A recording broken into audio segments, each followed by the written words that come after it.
A road still carriageable climbs over the high moorland.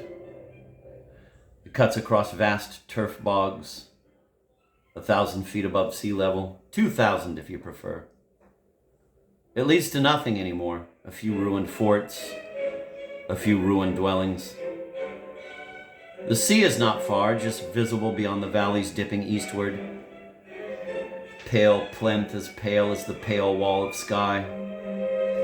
Tarns lie hidden in the folds of the moor, invisible from the road, reached by faint paths, under high overhanging crags. All seems flat or gently undulating, and there at a stone's throw these high crags, all unsuspected by the wayfarer. Of granite, what is more. In the west, the chain is at its highest, its peaks exalt even the most downcast eyes, peaks commanding the vast champaign land, the celebrated pastures, the golden vale. Before the travelers, as far as I can reach, the road winds on into the south, uphill but imperceptibly. None ever pass this way but beauty spot hogs and fanatical trampers. Under its heather mask, the quag allures with an allurement not all mortals can resist. Then it swallows them up, or the mist comes down. The city is not far either. From certain points, its lights can be seen by night, its light rather. And by day, its haze. Even the piers of the harbor can be distinguished on very clear days. Of the two harbors, tiny arms in the glassy sea outflung, known flat, seen raised. And the islands and promontories.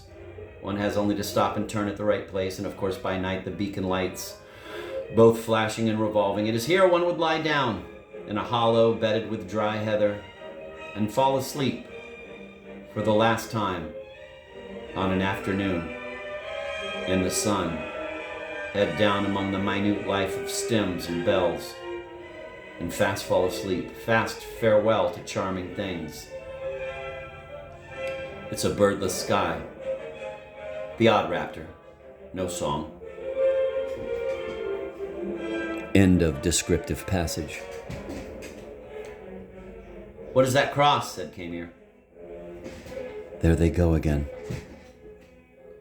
Planted in the bog not far from the road, but too far for the inscription to be visible, a plain cross stood. I once knew, said Mercier, but no longer. I too once knew, said Camier. I'm almost sure. But he was not quite sure. It was the grave of a nationalist brought here in the night by the enemy and executed, or perhaps only the corpse brought here to be dumped. He was buried long after with a minimum of formality. His name was Mass, perhaps Massey. No great store was set by him now in patriotic circles. It was true he had done little for the cause, but he still had his monument. All that, and no doubt much more, Mercier and perhaps Camier had once known, and all forgotten. How aggravating, said Camier. Would you like to go and look? Said Mercier. And you, said Camier. As you please, said Mercier. They had cut themselves cudgels before leaving the timber line. They made good headway for their age. They wondered which would drop first.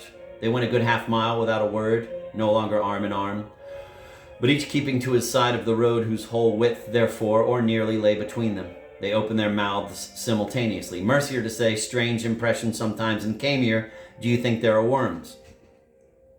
Pardon, said Camier, what was that you said? No, said Mercier, you.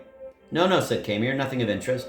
No matter, said Mercier, let's have it. I assure you, said Camier. I beg of you, said Mercier. After you, said Camier. I interrupted you, said Mercier. I interrupted you, said Camier. Silence fell again. Mercier broke it, or rather Camier. Have you caught a chill, said Mercier. For Camier had coughed. It's a little early to be sure, said Camier. I do hope it's nothing, said Mercier. What a beautiful day, said Camier. Is it not, said Mercier. How beautiful the bog, said Camier. Most beautiful, said Mercier. Will you look at that heather, said Camier. Mercier looked with ostentation at the heather and whistled incredulously. Underneath there is turf, said Camier. One would never think so, said Mercier. Camier coughed again. Do you think there are worms, said Camier, the same as in the earth? Turf has remarkable properties, said Mercier. Turf has remarkable properties, said Mercier. But are there worms, said Camier. Shall we dig a little hole and see, said Mercier. Certainly not, said Camier. What an idea. He coughed a third time. The day was indeed fine, at least what passes for fine in those parts, but cool, and night at hand. Where shall we pass the night, said Camier. Have we thought of that? Strange impression, said Mercier. Strange impression sometimes that we are not alone. You not? I'm not sure I understand, said Camier. Now quick, now slow, that is Camier all over. Like the presence of a third party, said Mercier, enveloping us. I have felt it from the start, and I am anything but psychic. Does it bother you, said Camier. At first, no, said Mercier. And now, said Camier. It begins to bother me a little, said Mercier. Night was indeed at hand, and a good thing for them, without perhaps their yet admitting it that night was at hand. Hell, said Mercier. Who the devil are you, Camier? Me, said Camier. I am Camier, Francis Xavier. I might well ask myself the same question, said Mercier. Where do we plan to pass the night, said Camier. Under the stars? There are the ruins, said Mercier, or we can walk till we drop. A little further on they did indeed come to the ruins of a house, a good half-century old by the look of them. It was almost night. Now we must choose, said Mercier. Between what, said Camier. Ruin and collapse, said Mercier.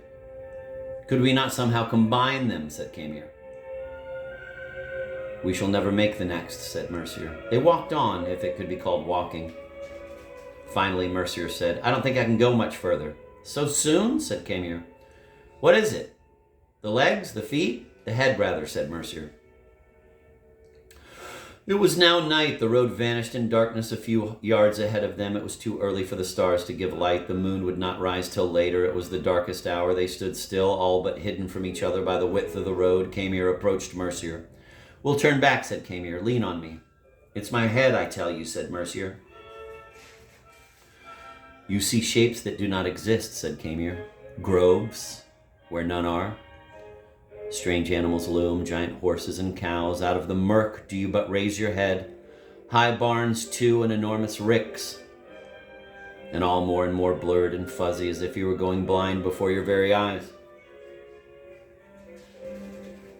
Take me by the hand if you wish, said Mercier.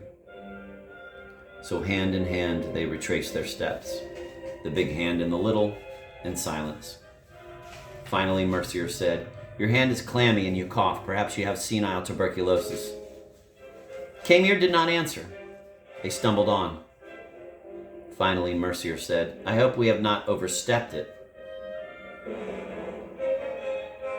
Camier did not answer. There are times when the simplest words are slow to signify. Here, it was the laggard. But do him justice, soon he called a sudden halt. It's a little off the road, said Mercier. We may have passed it unawares. So black is the night. One would have seen the track, said Camier. So one would have thought, said Mercier. Camier advanced, drawing Mercier in his wake. Keep level with me, for God's sake, said Camier. Consider yourself fortunate, said Mercier, that you don't have to carry me. Lean on me, those were your words. True, said Camier. I decline, said Mercier, not wishing to be a burden. And when I lag a little, you berate me. Their progress was now no better than a totter. They overflowed on the bog with risk of fatal consequences to them, but nothing doing. Soon falls began to enter into play, now Camier accompanying Mercier in his fall. Now the reverse, and now the two collapsing simultaneously as one man, without pre-concertation and, in fact, interindependency. They did not immediately rise, having practiced in their youth the noble art, but rise in the end they did. And even at the worst moments their hands kept faith, although no knowing now which gave and which received the clasp. So confounded the confusion at this stage. Their anxiety regarding the ruins was no doubt in part to blame, and regrettably so, being ill-founded. For they came to them in the end, to those ruins they feared perhaps far behind them. They even had the strength to gain their inmost parts till these were all about them, and they lay there as in a tomb. It was only then, sheltered from the cold they did not feel, from the unvexing damp, that they accepted rest, sleep rather, and that their hands were freed to go about their old business.